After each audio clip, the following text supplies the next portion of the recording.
Memorial Park, el Parque del Recuerdo, un lugar rodeado de naturaleza donde encontrarás la paz y tranquilidad en cada recorrido. Memorial Park, espacio para recorrer y recordar. Ok, estamos. ¿Me escuchás, Franklin? Te escucho. Ok, ¿cuántos años que estás trabajando en esto de la comunicación y de hacer conocer que la gente conozca en todo caso lo que está pasando en el país? Sí. Bueno, parte de ese estudio es que me interesan un poco las cuestiones de investigación, especialmente lo relacionado a coca y drogas, ¿no? Y la parte política, bueno, a veces tiene que ver con este asunto, aunque no me gusta meterme en política, pero a veces no hay más remedio, como ahora, por ejemplo. ¿Cómo lo estás viendo el asunto de este vaciamiento institucional del gobierno? De ¿Por qué le sale bien al gobierno y al populismo del siglo XXI? Pues yo lo llamo populismo del siglo XXI, no izquierda siglo XXI. ¿Por qué le sale bien el relato? A nosotros nos golpearon. Yo te digo, si comparamos 2003, 2019, no estamos viviendo lo mismo octubre del 2003 con octubre del 2019. Bueno, yo creo que la parte principal de la pregunta que hiciste es ¿por qué a ellos les sale bien y a Claro. nosotros no? Y, yo tengo una teoría al respecto y es muy personal, obviamente, porque creo principalmente que ellos hablan el idioma que nosotros no hablamos. Que no me entiendan mal No. los oyentes y los videntes, ¿no? No me refiero al idioma castellano Sí, u a señor. otro idioma. Me refiero a la forma de hablar, a los modismos, al sistema mismo de vida que tiene la gente popular, la parte popular del público, que tiene una forma de hablar especial y de entender las cosas, que es lo que tiene el populismo y que es lo que hace que lo conquiste. Porque ya lo decía Winston Churchill, ¿no? La política es la ciencia de llegar al sentimiento y no al pensamiento. Entonces, aquel que siente igual que siente el pueblo o cree que siente el pueblo es el que llega más. Es cuestión emotiva, nada más. Porque, a ver, el 2003, en febrero, se probaron, no les dio resultado, pero se dieron cuenta que la insurrección finalmente les podía dar resultado y la insurrección les dio resultado, además de la torpeza de Sánchez Berzaín y del propio Sánchez de Lozada en el año 2003, en octubre. Al final de cuentas se tuvieron que ir, pero era porque el pueblo estaba en la calle, porque la gente estaba en la calle. Evo Morales hace un fraude. Primero logra que lo nombren candidato de nuevo. Después de eso hace un fraude. Después del fraude, la gente se levanta en el otro lado y sin embargo ahora es un golpe, es todo lo que vos querrás, cuando los resultados son prácticamente idénticos o por lo menos los, por, los caminos para llegar a eso son exactamente los mismos.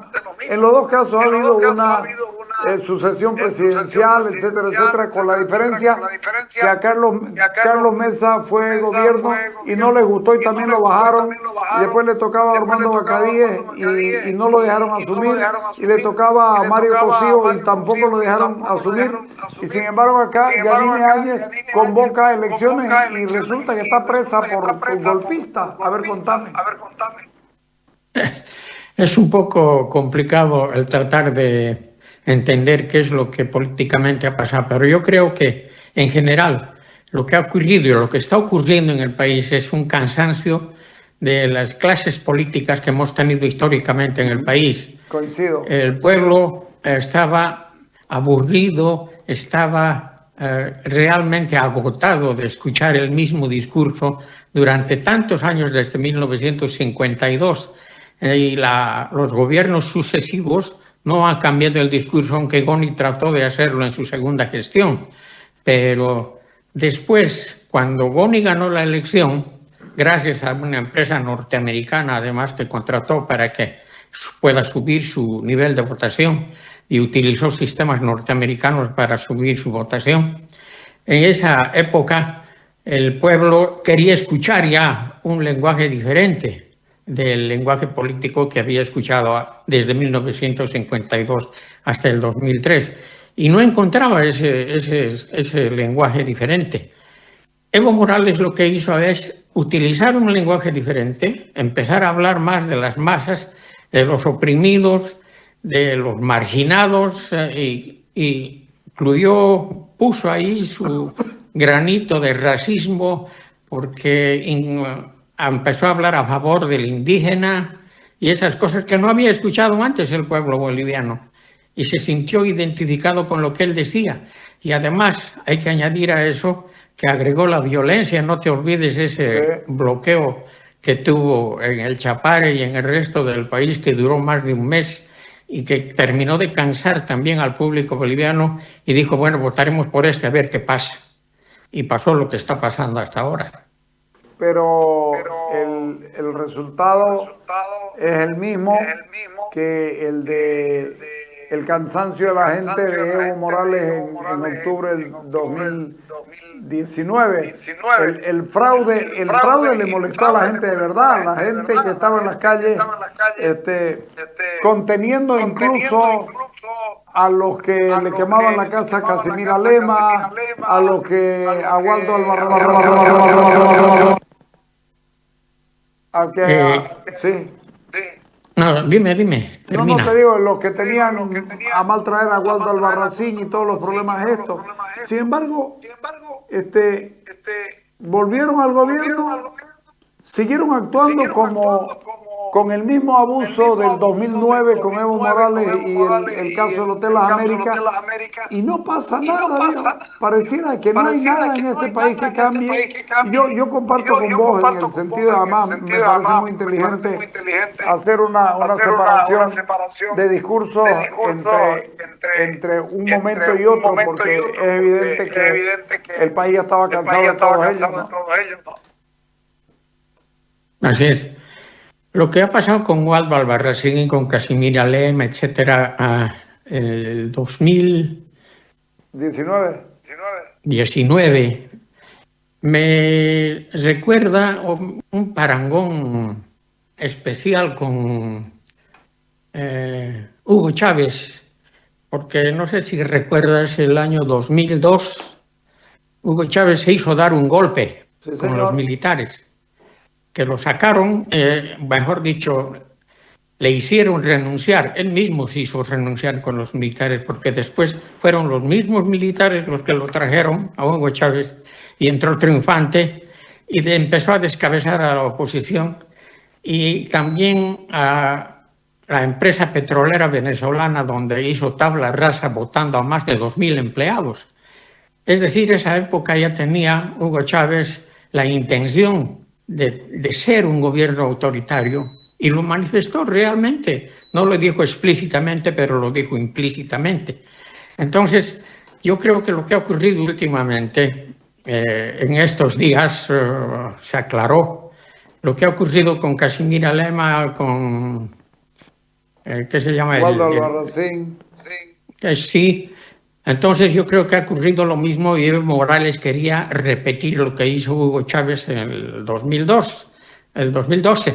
Entonces lo que pasa es que no le salió bien y no volvió triunfal como volvió Hugo Chávez en esa época, porque aquí hubo una presidenta transitoria, legal, lícita, que observaba la Constitución, que hubo cámaras, etcétera, y le salió mal el tiro por la culata. Además, no tomó en cuenta lo que iba a ser la presidenta del Senado y de las cámaras en esa época, que fue queriendo o sin querer apoyar al golpe que llaman ellos, y que no fue golpe, sino fue fraude, que, bueno, ahí fue donde falló su cálculo y ahora estamos como estamos, porque después ya lo nombró él mismo a Arce como candidato ante el fracaso de su movimiento, que iba a simular lo que hizo Chávez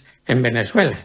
Es un elemento más que me aumentaje, que me aportaje en este trabajo que estoy haciendo, pero a ver, es posible que hoy sigan discutiendo lo mismo después de que salen las opiniones y salen los criterios y salen ya los trapitos al sol y dicen, bueno, a nosotros nos pidieron renunciar a todos y todas estas cosas. Fíjate que intentan incluso hacer un corte, dicen, lo que pasa es que ya venía el golpe. Yanine Áñez se ha posicionado 2 días después de que se vaya Evo Morales, en primer lugar. En segundo lugar, le habían renunciado 40 funcionarios a Evo Morales, entre ellos el presidente actual, el presidente Arce, que le dice, tras de un irresponsable trabajo del órgano electoral plurinacional, hace necesaria una pacificación en el país. ¿Está reconociendo Arce que hubo fraude o no está reconociendo? Yo implícitamente diría que sí, pero él lo va a negar, obviamente, y va a negar cualquier masista al que se le pregunte. Además, y a pesar de las grandes y abundantes evidencias que están surgiendo continuamente de que hubo fraude, pero lo van a seguir negando hasta donde no puedan más. Pero yo creo que siempre se van a dar formas de decir que no era fraude sino golpe, aunque sea una posverdad, entre comillas, así llaman los comunachos a las mentiras que lanzan habitualmente. Entonces van a tener que sostener su posverdad porque no les queda otra. Es solamente su único camino, porque no tienen otro. El momento en que admitan que ha habido fraude, todo se les va a caer el castillo que han construido. Pero decime, ¿por qué le funciona la posverdad a ellos y no la verdad del otro lado? Porque ese es el lenguaje que ha creado Marx y Engels después, con eso de miente, que algo queda, y que miente y se vuelve verdad. Miente y la gente va a creerlo. Y esa es su política, conociendo la idiosincrasia de los pueblos. Porque los políticos dicen, el pueblo no se equivoca. Y eso es mentira, una gran mentira. Porque el pueblo se equivoca y hay históricamente tantas evidencias de que el pueblo sí se equivoca. Porque si el pueblo no se equivocara, en Bolivia, por ejemplo, no hubiéramos tenido nunca a Evo Morales de presidente. Pero digamos que ese es un error absolutamente entendible por lo que vos señalaste antes. Hay un cansancio de escuchar a los mismos. Ahora hace 17 años que estamos escuchando a los mismos decir exactamente lo mismo y actuar cada vez peor, porque hay menos democracia de la que hubo desde el 82 hasta el 2003. Exactamente. Yo concuerdo con muchos opinadores como nosotros que han hablado de que Evo Morales no es la nueva etapa, sino la última de la revolución del 52. Entonces, él ha querido cambiar el discurso, pero en los hechos ha hecho lo contrario.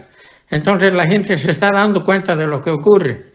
El asunto es que, aunque se den cuenta de lo que ocurre, van a seguir votando por él, por lo menos una buena parte, yo calculo entre un 25 y un 30%, porque esa es la base racial que ha forjado desde su liderazgo y desde el Chapare, ¿no es cierto?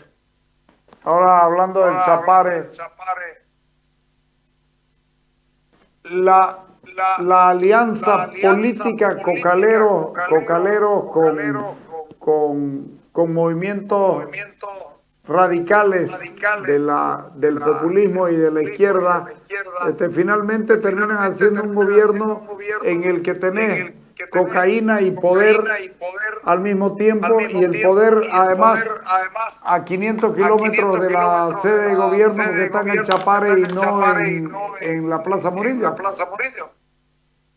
Mm, Eso hablando en senso estricto, ¿no es cierto? Ajá.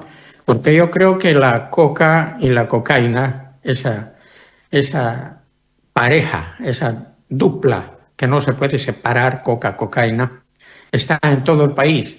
El Chapare obviamente es la fuente principal, pero hay también en los yungas coca que se desvía al narcotráfico. Claro, por Hay supuesto. también coca que en Apolo que se debe desviar al narcotráfico y hay coca de los parques nacionales a los que no les prestamos mucha atención cuando se trata de hacer evaluación de este tema, que también se desvía al narcotráfico y el narcotráfico en la parte de comercialización, de transporte, de tráfico, etcétera, está ocupando todo el país. Y la prueba es que cuando uno viaja, por ejemplo, de La Paz a Oruro, a orillas del camino mira eh, hojas de coca macerada, molida, procesada, tirada así en el altiplano. ¿Eso de dónde sale? ¿A dónde va? ¿Qué se ha hecho? ¿De dónde ha venido esa coca? Ha venido seguramente de fábricas donde se han hecho drogas, ¿no es cierto? Porque uno nos explica esa cantidad de hoja de coca que está tirada alrededor del camino. Sí, pero esas cocas producidas incluso en yungas, la coca ilegal o la coca excedentaria de yungas, si vos sacás bien tu cuenta, no tiene poder político. La que tiene poder político es la del Chapare, que justamente es la que va en un 95% a la fabricación de cocaína. Claro, es que ahí nació el movimiento con Claro. Evo Morales y por eso las 6 federaciones que han nacido y que se han formado alrededor de Evo Morales las ha politizado totalmente y les ha convertido en su base. Y mira lo que ha ocurrido en su gobierno. Les ha construido un aeropuerto, les ha construido canchas de fútbol, ha mejorado el sistema de transporte, ha mejorado los caminos, ha mejorado el sistema eléctrico, les ha dado agua potable, en fin, como en ninguna otra región agrícola de Bolivia, porque el Chapare es una región agrícola. Sí. Pero ¿en qué parte de Bolivia hay una región así que tenga esa infraestructura? En ninguna. Solo el Chapare tiene semejantes mejoras que en ninguna otra parte del país hay. ¿Vos crees que en algún momento Evo Morales pensó en hacer un otro departamento robándole parte a Yapacaní, robándole parte al Tignis y robándole el saldo a Cochabamba para hacer una especie de corazón del país y además dominante? No sé si ha tenido la idea, es un poco difícil entrar al cerebro de Evo Morales, pero yo creo que lo que ha hecho hasta ahora lo ha conseguido.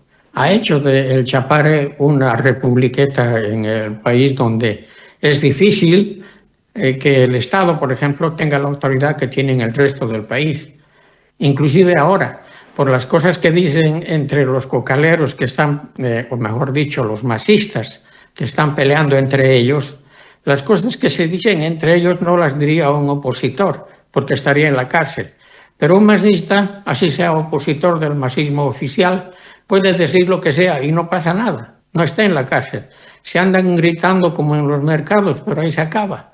No va a la cárcel, ni los detienen, ni les citan, ni los fiscales se atreven a decirles nada. Ahora decime una cosa, ¿por qué el mundo le aguanta lo que le aguanta al cocalero político de la manera que le aguantan? Porque fue muy cómodo para la Europol venir a hacer un estudio en Bolivia, el estudio de de las 17 toneladas de cocaína en 2 años enviadas desde Sudamérica, que si es de Sudamérica la cocaína sale de Bolivia y que la mandan otros no importa, pero ¿por qué ellos pueden? ¿Por qué Evo Morales puede? ¿Por qué el mundo prefiere saltar a Bolivia, no estudiar con Bolivia la problemática y sin embargo no pasa nada, nadie le llama la atención a Bolivia? Así es. Y la verdad es que esa es una pregunta que yo te la iba a hacer a ti. Pero yo, desde mi punto de vista, eso ocurre porque desconfían de Bolivia en una forma abierta. Esa forma abierta de desconfiar de Bolivia es que está llevando, por ejemplo, a que no coordinen las policías de Europa con la Fuerza Especial de Lucha contra el Narcotráfico, aunque aquí se dice sí, estamos coordinando, pero nosotros no vemos la coordinación, que ya se hubiera reflejado en los medios, por ejemplo, con la visita de uno u otro personero, que hubieran venido investigadores aquí, o que hubieran ido investigadores allá, o que se hubieran publicado algunos hallazgos mutuos, y eso no hay. Así que se puede decir que están coordinando macanudo, pero en los hechos no se ven los resultados, ¿no es cierto? ¿Y por qué los europeos tienen tanto temor, o si no es temor, que es de venir aquí a Bolivia o de hablar abiertamente de Bolivia, o porque, pasa que tienen cierta aprensión a hablar del país, o de meterse directamente y decir directamente, bueno, Bolivia está haciendo esto y está mal? Yo calculo también que muchos de los organismos internacionales han sido tomados por la izquierda internacional, y esos organismos internacionales que han sido tomados por la izquierda también se cuidan de enfrentarse a gobiernos como los que hay ahora en Sudamérica, ¿no? Es preocupante lo que decimos, que pareciera que aquí hay carta blanca para que actúen como quieran, y lo que hemos visto en los últimos tiempos es terrible. Hoy el debate es las 17 toneladas, hoy el debate es las fábricas vacías que producían 100 kilos de cocaína al día, y sin embargo las encuentran vacías y no detienen a nadie. Es decir, este es un relato muy bien contado, pero además compuesta en escena. Sí. ¿A ti qué te parece? ¿Qué piensas tú de por qué sucede eso? Yo pienso también que hay una corriente política que está dispuesta a apoyar a Evo Morales por lo que sea. Me llamó la atención la visita en Cuba de tanto Evo Morales como Arce al mismo tiempo, los dos. La información a la que yo he tenido acceso es que Díaz-Canel también recibió, no de manera pública, pero sí también recibió a Evo Morales cuando Evo Morales fue a visitar a Raúl Castro. Y sin embargo, lo recibieron oficialmente al uno, pero mantienen la esperanza en el otro. ¿Por qué? Porque lo indígena todavía pega, porque lo indígena todavía atrae, porque lo indígena está apoyado por Venezuela, por Nicaragua, por Argentina, por Cuba, que no es el mismo apoyo que tienen por Luis Arce. A Luis Arce lo toman con mucha más reserva, lo tratan como amigo y estas cosas, pero al otro lo tratan como hermano. ¿O no? Así es. ¿Y cómo crees que termine el asunto este que se ha producido en estos días? Porque, bueno, estamos haciendo suposiciones, ¿no es cierto? Pero no podemos tener certeza absoluta de lo que decimos. Y para nuestra seguridad también hay que decir que son suposiciones. Pero ¿cómo crees que vaya a acabar este asunto que está tejiéndose en estos días? ¿El pleito Morales con Arce? Sí. Yo creo que lo va a ganar Arce. Lo va a ganar Arce, ¿sabes por qué? Porque al final de cuentas la prebenda es lo que manda. Y Arce tiene la plata y tiene la posibilidad de darle trabajo a la gente y hacer estas cosas que Evo Morales ya no tiene. A Evo Morales lo ayudan cuando está en el poder. Cuando está en el poder le dan plata porque hacen buenos negocios como los hacía Lula a través de su mensalado y todas estas cosas. Acordate lo que fue. Sí. Pero Evo Morales para eso tiene que tener gobierno, y creo que Arce lo va a reventar donde pueda. No sé cómo lo dejo. Yo digo que si quiere inutilizarlo para, así entre comillas, a Evo Morales para las próximas elecciones, lo va a tener que inhabilitar o va a tener que tomar medidas más drásticas, ¿no? Porque de otra manera no veo cómo Evo Morales puede salir del escenario. Pero concuerdo contigo en que Evo Morales está muy debilitado ahora, sumamente debilitado, y casi es, como dice mi compadre, un cadáver muerto fallecido. Pero habrá que ver qué es lo que pasa todavía, ¿no? Todavía queda un año y medio. Bueno, menos mal que tenemos la posibilidad de seguir conversando entre nosotros. Te agradezco mucho. Te pido disculpas por los detallitos anteriores que no conectábamos bien, pero ya estuvo y hemos hecho una buena conversación. Te mando un abrazo. Sí, muchas gracias a ti y a los televidentes también que tienen la paciencia de aguantarnos. Sí, señor, verdad. Sí, vamos. Gracias, querido. Te agradezco. Chao. Siempre es importante conversar con Franklin porque es un hombre estudioso, porque está en esto todo el día igual que nosotros, y cuando uno se dedica y le pone, puede que tenga alguna vez alguna palabra de más o alguna palabra mal dicha o mal interpretada, y no estoy diciendo carajazos ni cosas parecidas porque no lo he escuchado a Franklin nunca decir una cosa de esa, sino que es más difícil pelarle si uno está todos los días. Y cuando uno revisa hacia atrás, dice, bueno, al final de cuentas, tan mal no hicimos, dijimos esto y esto se cumplió, dijimos esto y esto se cumplió. Lo grave, yo sigo sosteniendo, es que cuando uno dice cosas y las cosas se cumplen, es una mala suerte para todo el país porque uno es pesimista sobre la suerte de este país. Les pido un corte y volvemos al tiro.